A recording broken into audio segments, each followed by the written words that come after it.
Welcome to Ramasamy's Hindi Rashtrabhasha course. Hindi Rashtrabhasha பாட்டிய புஸ்தகத்தில் பாக் 3ல் first ஏகாங்கி. ஏகாங்கினா ஓரங்க நாடகம் அப்படின்னு அர்த்தம். ஓரங்க நாடகம்னா ஒரு விஷயத்தை பற்றி பேஸ் பண்ணி ஒரு ட்ராமாவை நடத்துறது தான் ஓரங்க நாடகம் அப்படின்னு பேர்.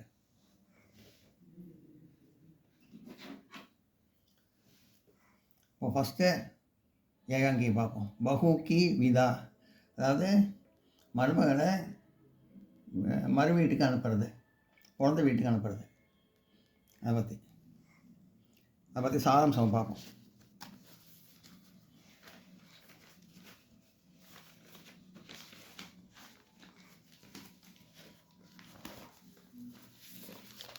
கதை சுருக்கத்தை பார்ப்போம். அபியாஸ் பயிற்சி. பஹூக்கி விதா ஏகாங்கி கா சாராம்சா லிக்கியே. மருமகளை வீட்டுக்கு அனுப்புகிற படம். அது அந்த ஓரங்க நாடகத்தோட கதை சுருக்கத்தை அப்போ எழுதுங்கன்னு போட்டிருக்கு.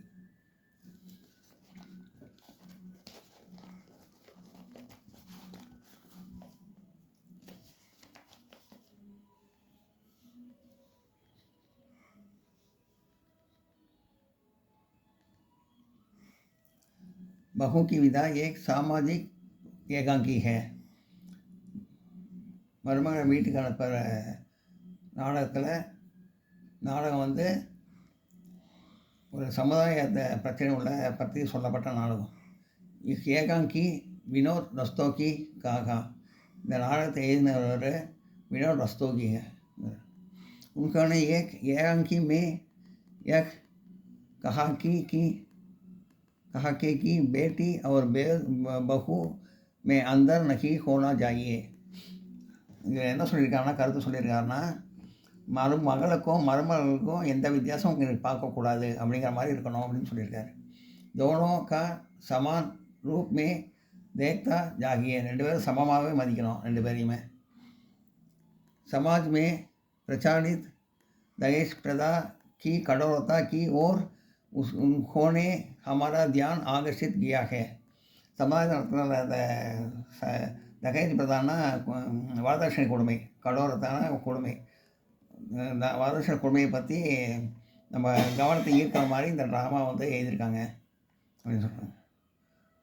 प्रमोद अपनी बहन कमला को पहले सावन पर अपने घर ले जाने आता है. प्रमोद கமலா தன் சகோதரி கமலாவை மறு வீட்டுக்கு பிறந்த வீட்டுக்கு கொண்டு போகிறதுக்காக வராரு வீட்டுக்கு. लेकिन कमला के ससुर जीवनलाल कमला के को नहीं भेज दे. ஆனால் கமலாவோட மாமனார் ஜீவன்லால் அனுப்ப மாட்டேன் அப்படின்னு சொல்லிட்டாரு. वे कहते हैं कि दहेज की रकम 5,000 रुपये 5,000 बाकी है. उसे देकर कमला को ले जाओ. நீங்கள் 5,000 ரூபா வரதட்சணை பக்கம் பாக்கி கொடுக்க வேண்டியிருக்கு, அதை கொடுத்துட்டு அப்போ நீங்கள் கூட்டின்னு போங்க அவங்க தங்கையை அப்படிங்கிறார். प्रमोद गिड़गिड़ता फिर भी जीवनलाल रानी नहीं होते. ரொம்ப கெஞ்சி பார்க்குறாரு அவர். பிரமோத் जीवनलाल कहेंजी पाकर और माटेन सुन. आगे प्रमोद कमला से कहता है कि यह अपना मकान भेजेगा और 5,000 रुपये देकर उसको ले जाएगा. நான் வீட்டை விற்று 5,000 ரூபாயை கலெக்ட் பண்ணி இவட்ட கொடுத்துட்டு இவட்ட விட்டு உன்னை அழைச்சிட்டு போகிறேன் அப்படின்னு தங்கிட்ட சொல்கிறாரு. இனிமேல் इतने में कमला की सास राजेश्वरी आती है. அப்போ அந்த சமயத்தில் கமலாவோட மாமியார் வராங்க, ராஜேஸ்வரி வராங்க. वह प्रमोद को 5,000 देने तैयार होती है. அவங்க நான் தரேன் 5,000 ரூபா அப்படின்னு சொல்கிறாங்க. அவங்க பெருந்தன்மையாக ரொம்ப நல்லவங்க அவங்க மாமியார். ஆனால் அதை வாங்கிறதில்ல பிரமோத். इसी समय कमला का पति रमेश आता है. இந்த சமயத்தில் கமலாவோட ஹஸ்பண்ட் ரமேஷ் வராருங்க. वह अपनी बहन गौरी को पकड़े सावन पर ले आने गया था, लेकिन उसके साथ गौरी नहीं आती. அவர் சொல்கிறாரு, ரமேஷ் வந்து, என் தங்கை வந்து கௌரியை வந்து வீட்டுக்கு போனேன், அவங்க வீட்டில் வந்து இது வரதட்சணை பணம் பாக்கி இருக்குது, அதை கொடுத்தா தான் அனுப்புன்னு சொல்கிறாங்கன்னு ரமேஷ் சொல்கிறாரு. இங்கே மருமகளுக்கு இப்படி இருக்குது, மருமகள் நிலைமை இப்படி இருக்குது, அங்கே மகளோட நிலைமை இந்த மாதிரி இருக்குது. இந்த மருமகள் வந்து தரமாட்டேன்னு சொன்னார்ல, அதை வந்து மனசப்புறம் மாற்றிக்கிறாரு. ரமேஷ் கக்தா है कि दहेज की कमी के कारण उसकी विदाई नहीं हुई. அதனால் வந்து சொல்கிறாரு, ரமேஷ் சொல்கிறாரு, இந்த மாதிரி வந்து இது வரதட்சணை பணம் வந்து வரதட்சணை பணம் வந்து கம்மியாக தந்ததுனால நான் என் தங்கையை வந்து விட மாட்டேன், கௌரியை வந்து அனுப்ப மாட்டேன் அப்படின்னு சொல்லிட்டாங்கன்னு சொல்கிறாரு. ஆப் ஜீவன்லால் கி ஆங் குல்தி ஹே. இப்போ தான் ஜீவன்லாலோட மனம் திறக்குது, மணக்கண் திறக்குது. ஆங்கே குல்த்தினா கண் திறதுன்னு அர்த்தம் தான், மணக்கண் திறக்கிறது, மணக்கண் திறக்கிறது. उसके मालूम होता है बेटी और बहू से बेट नहीं है. அது இப்போ வந்து கரெக்டாக புரிஞ்சுக்கிறாரு. இந்த மாதிரி பொண்ணும் சரி, மாட்டு பொண்ணும் சரி, பொண்ணும் சரி, மருமகளும் சரி, எல்லோரும் ஒரே மாதிரி தான் அப்படின்னு சொல்கிறாரு. வே கமலா கே பிரமோத் கே சாத் பேத்தே.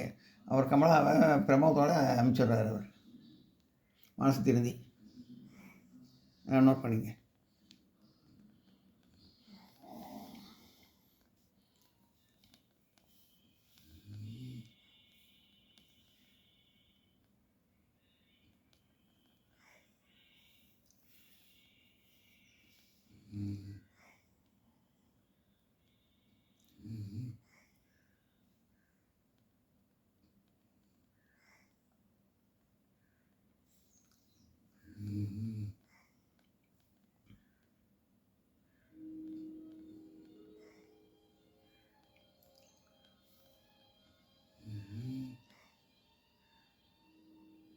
இவர் மகளோட நிலைமை இப்படி பண்ணதால அவரோட மகளோட நிலைமையும் அந்த மாதிரி ஆகிடுது. கடைசியில் அதில் தெரிஞ்சிடுறாரு. கடைசியில்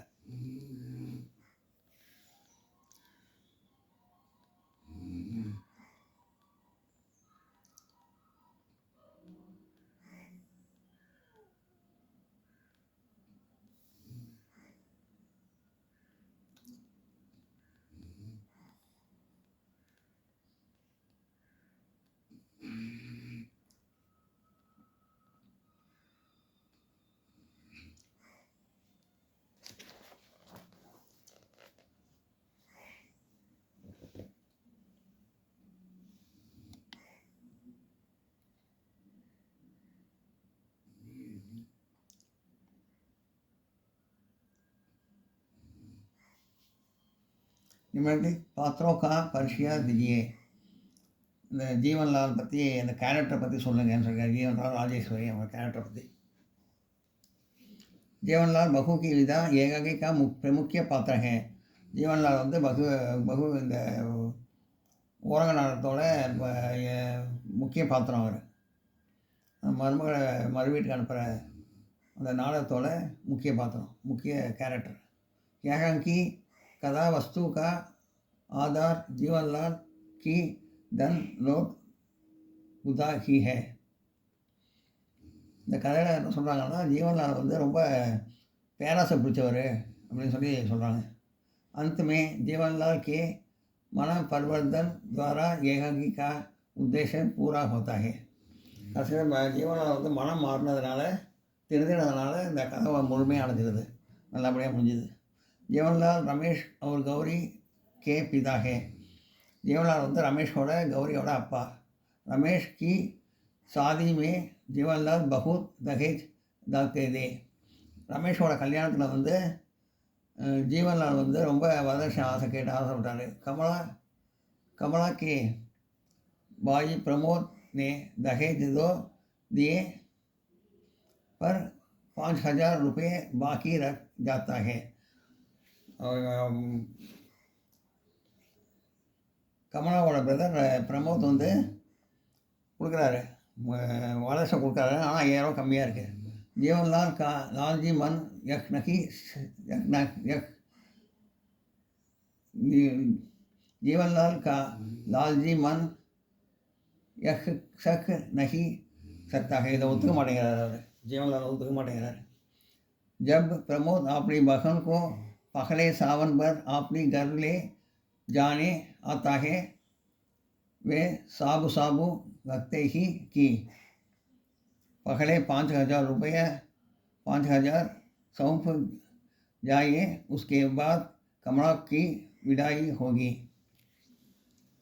प्रमोद சொல்கிறாரு, இந்த 5000 மீதி பாக்கியை வந்து எப்படியாவது கஷ்டப்பட்டு எப்படியாவது சம்பாதிச்சு கொடுத்து எனக்கு கொடுத்தணும். அதுக்கப்புறம் வந்து கமலா வந்து கூட்டிகிட்டு போட்டோம் அப்படிங்கிறாரு. जीवनलाल की भी बेटी है. जीवनलालக்கும் ஒரு பொண்ணு இருக்குது. उसका नाम गौरी है. அவங்க பேர் கௌரி. उसकी भी शादी हो गई थी.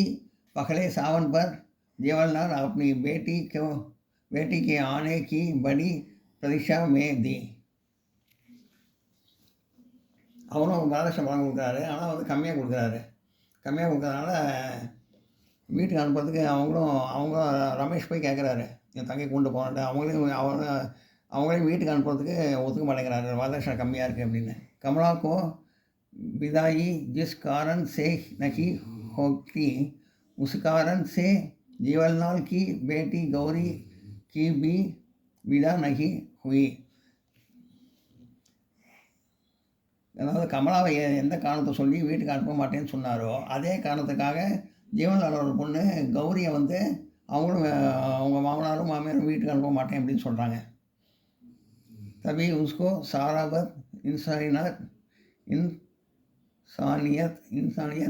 आदि चिंचे याद आती है. இப்போ தான் அவர் மனசில் வந்து மனிதத்தன்மை பெருந்தன்மை இதை பற்றியெல்லாம் அவருக்கு ஞாபகம் வருது. இப்போ தான் இந்த மாதிரி சொன்னதுக்கப்புறம் உங்கி கஹரி चोट लगती है. அவருக்கு பெரிய காயம் பட்டுறது, மனசில் பெரிய காயம் பட்டுறது அவருக்கு. इस भी चोट का परिणाम उनका मन परिवर्तन किए. இதோட பிரதிபலிப்பு தான் அவரோட மனமாற்றம். वे मानने ही की बेटी और बहू से बेट नहीं है. அதாவது இப்போ தான் வந்து புரிஞ்சுட்டார் அவர் உண்மையை ஒத்துட்டார். இந்த மாதிரி வந்து மகனும் மருமகளும் ஒரே மாதிரி தான் அப்படின்னு. वे कमला को उसके भाई के साथ भेजेंगे. கமலா வந்து அவரோட பாய் அண்ணன் பிரமத்தோடு அனுப்பிச்சி வைக்கிறார் வீட்டுக்கு. மனம் திருந்தி ராஜேஸ்வரி அந்த கேரக்டரை பற்றி பார்ப்போம். ராஜேஸ்வரி பஹு கி விதா ஏகாங்கி கா முக்கிய பாத்திரம் है. இவங்க முக்கிய பாத்திரம் அந்த கதையில். वह जीवनलाल की पत्नी और रमेश की माँ है. அவங்க ஜீவன்லாலோட ஒய்ஃபு, ரமேஷோட அம்மா. அவங்க आम और तैर बर सास अपनी बहू की विषय में काफ़ी कठोर करती है. எப்பயுமே நார்மலாக மாமியார் வந்து ரொம்ப கடுமையாக இருப்பாங்க, மருமகிட்ட வந்து ரொம்ப கடுமையாக இருப்பாங்க. लेकिन राजेश्वरी इसका अभावत है. அபாவத்தான் விதிவிலக்கு. ராஜேஸ்வரி இது ஆனால் ராஜேஸ்வரி இதுக்கு விதிவிலக்கு. அவங்க ராஜேஸ்வரி மம்தா கி மூர்த்தி है. அவங்க தாய்ப்பாசத்தில் திறந்த தாய்ப்பாசத்தோடு எல்லோரையும் அன்பாக இருப்பாங்க, அஃபெக்ஷனாக இருப்பாங்க எல்லாத்தையும். हर भी जानती है कि बहू भी किसी को बेटी है. ஒவ்வொரு அம்மாவுக்கும் தெரியும் ஒரு மருமக இன்னொருவரோட மகளாக தான் இருந்திருக்காங்க அப்படின்னு. जैसी राजेश्वरी गौरी को राख देखते हैं वैसे हो कमला की माँ भी कमला की राख देख रहे होगी. அதாவது எப்படி வந்து நம்ம வந்து அந்த ராஜேஸ்வரி வந்து எப்படி தன் மகள் வந்து எதிர்பார்த்துட்டு இருக்காங்களோ வீட்டுக்கு, அதே மாதிரி வந்து கமலாவோட அம்மாவும் அவங்க பொண்ணு வருவாங்க அப்படின்னு எதிர்பார்த்துட்டு இருப்பாங்க. इसलिए वह प्रमोद को अपनी और से 5000 देने को तैयार होती है. இதுக்காக அவர் வந்து பிரமோத்துக்கு வந்து 5000 ரூபா தரேன், நான் தரேன் அப்படின்னு சொல்லி பெருந்தமையாக சொல்கிறாங்க. ஆனால் அவன் வாங்கிக்கிறது இல்லை பிரமோத்தை. ராஜேஸ்வரி अपने पति जीवनलाल के लालची स्वभाव के पसंद नहीं करती है. ராஜேஸ்வரிக்கு தெரியும் அவங்க ஹர்ஷனோட பேராசை இது வந்து பேராசை பிடிச்ச மனசு வந்து அவருக்கு இருக்குது அப்படிங்கிறது அது அவங்களுக்கு பிடிக்காது. அவங்களுக்கு அது பிடிக்காது. अंत में जीवनलाल के मन में जो परिवर्तन होता है அவர் பேராசம் உள்ள மனசு அவர் அந்த குணம் அவங்களுக்கு பிடிக்காது. அதுக்கப்புறம் இவர் திருந்துறாரு, ஜீவன்லால் திருந்துறாரு, மனசு மாறிடுறாரு. பரிவர்த்தன் होता मन परिवर्तन होता है, மனசு மாறிடுறாரு. उसका कारण राजेश्वरी ही है, அது காரணம் ராஜேஸ்வரி தான். निम्नलिखित प्रश्नों के उत्तर एक या दो वाक्यों में दीजिए. கீழ்கணக்கு உங்களுக்கு ஒரு வழியாக 2 வழியாக பதில் எழுதுவோம். जीवनलाल ने कमला को विदा क्यों नहीं की. जीवनलाल कमला வந்து ஏன் பிறந்த வீட்டுக்கு அனுப்ப மாட்டேன் அப்படின்னு சொன்னார். दहेज की रकम 5,000 रुपये बाकी थी. வரதட்சணை பணம் பாக்கி 5,000 ரூபா இருக்குது. इसलिए जीवनलाल ने कमला की विदा नहीं की. அதனால் வந்து ஜீவன்லால் வந்து கமலா வந்து அனுப்ப மாட்டேங்கிறாரு பிரம்மத்தோட, அவங்க அண்ணா பிரம்மத்தோட. कमला की सास ராஜேஸ்வரி கைசி औरत है. கமலாவோட மாமியார் வந்து ராஜேஸ்வரி எப்படிப்பட்ட பெண். कमला की सास ராஜேஸ்வரி ममता की मूर्ति थी. கமலாவோட மாமியார் வந்து ராஜேஸ்வரி தாய் பாசம் உள்ளவங்க, தாய் உள்ளவங்க கொண்டவங்க, தாய் பாசம் உள்ளவங்க, நல்ல சிறந்த தாய் பாசம். कमला का पति रमेश कहाँ गया है था. கமலாவோட பதி ரமேஷ் எங்கே போயிட்டு வந்தார். कमला का पति रमेश अपनी बहन गौरी को पहले सावन वर्ग से आने गया था. கமலாவோட பதி ஹஸ்பண்டு ரமேஷ் வந்து தன்னோட சகோதரி கௌரியை கூண்டு வரதுக்காக அவங்க வீட்டுக்கு போயிருந்தார். கூண்டு வரதுக்காக அவங்க வீட்டுக்கு போயிருந்தார்.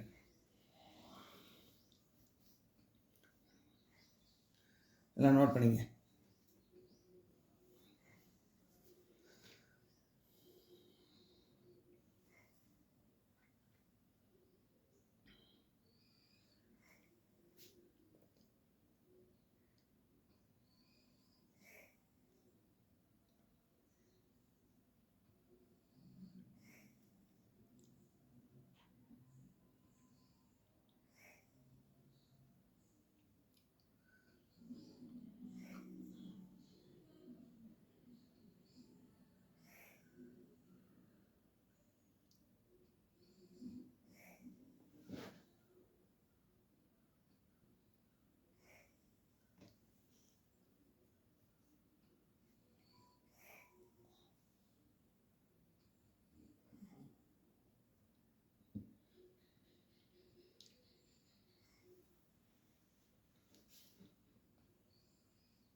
ஜீவன்லால் கியோ பைச்சே ஹுயே.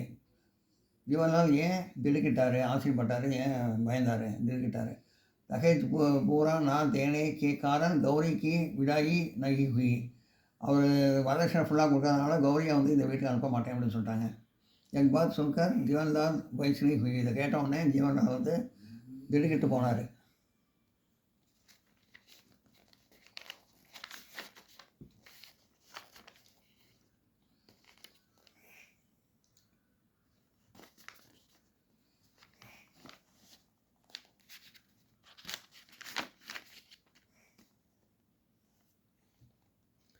निम्नलिखित अवधारणाओं की சப்பரசன் வாக்யா விதியே. இந்த இஆர்சி இந்த கேள்வி வந்து இடம் பொருள் விளக்கம் தந்தை சொல்லவும் அப்படின்னு சொல்லி போட்டிருக்கு. मेरे नाम जो दच्चा लगा मेरी शान को जो देश बहुंची बड़ी बिरादरी से मैं जो हैसी हुई कराटी जोत का भाव आज भी हरा. संदर्भ इड़म. एक वाक्य बहु की विड़ा नामक ஏகாங்கி से दिया गया है. இந்த வாக்கியம் இங்கே வாக்கியம் வந்து பகுக்கு விதாங்கிற ஓரக நாட்டில் வந்திருக்கு. ஏகாங்கிக்கார் ஸ்ரீ வினோத் ரஸ்தோகி. நாடக எழுதின ஒரு பேர் வினோத் ரஸ்தோகி. प्रमोद जब अपनी बहन कमला के पहले सावन पर घर ले जाने आता है तब जीवनलाल प्रमोद से यह वाक्य करते हैं. प्रमोद வந்து கமலாவோட மாமனார்கிட்ட வந்து கேட்குறாரு, இந்த மாதிரி கேட்குறாரு, இதை தான் கேட்குறான்னு போட்டு இந்த வரியை கேட்குறாரு அப்படின்னு. व्याख्या पुरुष जीवनलाल का विचार है कि कमला की साड़ी के समय बरादिया का उचित आदर नहीं हुआ. ஜீவன்லால் நினைக்கிறாரு, கமலா கல்யாணத்தும் போது மாப்பிள்ளை வீட்டுக்காரன் வந்து ரொம்ப ஒன்றும் சரியாகவே மதிக்கவே இல்லை அப்படின்னு சொல்கிறாரு जीवनलाल. इस कारण उनकी विदादरों के में उनका अपमान हुआ. இதனால் வந்து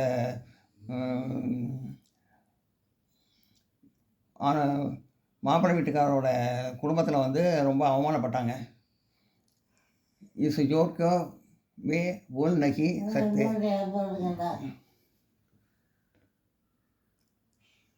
இந்த காயம் மறக்க முடியாது, இந்த மனசில் ஏற்பட்ட காயம் மறக்க முடியாது. விசேஷா என்ன கருத்து சொல்லியிருக்கு. इसमें जीवनलाल के लालजी स्वभाव को दर्शिया गया. ஜீவன்லாலோட பேராச குணத்தை வந்து இதில் சொல்லியிருக்காங்க அப்படின்னு போட்டிருக்கு. விசேஷான கருத்து. சந்தர்ப்பண இடம், வியாகியான பொருள், விசேஷான கருத்து. इन मोतियों का मूल्य समझने वाला यही कोई नहीं है. यानी पानी से पत्थर नहीं पिघल सकता. संदर्भ इडम. ये वाक्य बहु की विधा नाटक एकांकी से दिया गया है. இந்த ஏகாங்கி பகு की विधा नाटक ஏகாங்கி நாடகத்துலேருந்து எழுதப்பட்டது. ஏகாங்கிக்கார் ஸ்ரீ வினோத் ரஸ்தோகி. வினோத் ரஸ்தோகி தான் எழுதியிருக்காரு அதை. प्रमोद अपनी बहन कमला से इस तरह करता है. प्रमोद வந்து சகோதரி கமலாட்ட இந்த மாதிரி பேசுறாரு அப்படின்னு சொல்லியிருக்காங்க. व्याख्या पुरुष जीवनलाल कहता है कि दहेज की बाकी रकम 5,000 रुपये देने के बाद कमला की ले जाओ. ஜீவன்லால் சொல்லிடுறாரு, 5,000 ரூபாய் நீ கொடுத்துட்டு அப்புறம் உன் தங்கையை வந்து கூட்டின்னு போ அப்படின்னு. सुनकर कमला रोती है. இதை கேட்டோடனே கமலா அழறாங்க. तब प्रमोद कहता है कि इन लोगों का मन पत्थर बन गया है. இந்த வீட்டில் வந்து எல்லாருமே மனசு கல்லாக இருக்குது. மே துமாரி ஆசு ஜெய்சி மோத்தியா கா மகத்துவ நகி ஜாத்தே. நீ அழாத, நீ அழற கண்ணீர் பவழத்துக்கு சமமானது, நீ அழக்கூடாது அப்படின்னு சொல்லிட்டு போகிறாரு. விசேஷத்தா என்ன கருத்து சொல்லியிருக்காங்க. கடோர் கிதேவாலே கே கருணா பாவ் திகாய் நகி தேதா. கடுமையான கல் நெஞ்ச காலங்கள் வந்து கருணையை பற்றின நினைப்பெல்லாம் ஒன்றுமே இருக்காது. உங்களுக்கு கருணையே இருக்காது. உன்கா உள்ளே इसमें அதுதான் இதை சொல்லியிருக்காங்க அப்படின்னு சொல்லியிருக்காரு.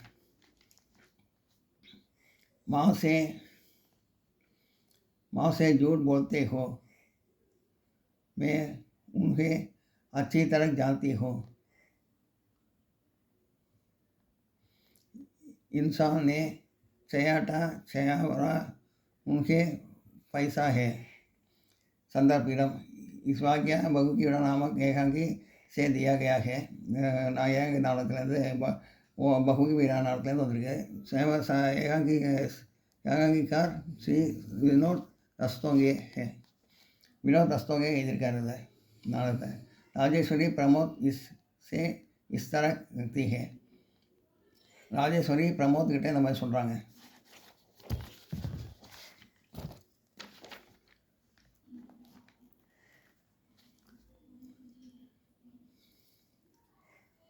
व्याख्या पुरुष राजेश्वरी प्रमोद से पूछती है कि कमला की विदा हो के बारे में जीवनलाल ने क्या कहा.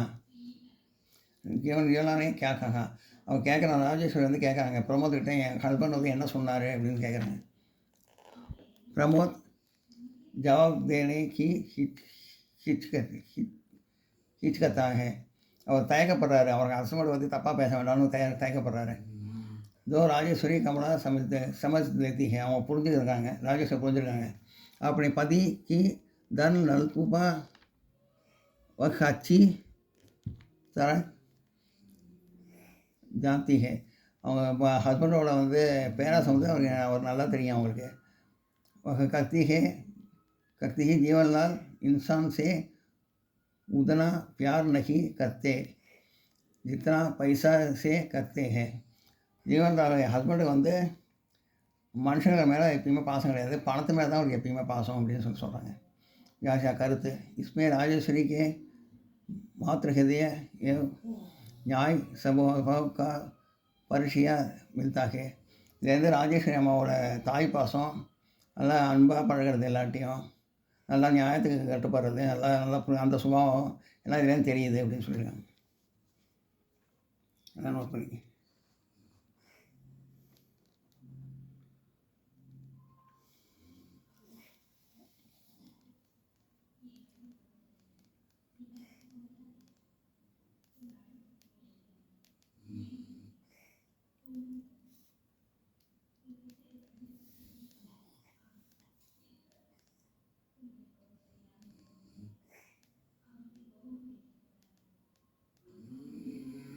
இந்த வீடியோ உங்களுக்கு பிடிச்சதாங்க லைக் பண்ணுங்கள், ஷேர் பண்ணுங்கள், சப்ஸ்கிரைப் பண்ணுங்கள், கமெண்ட் பாக்ஸில் கமெண்ட் பண்ணுங்கள். தேங்க்யூ.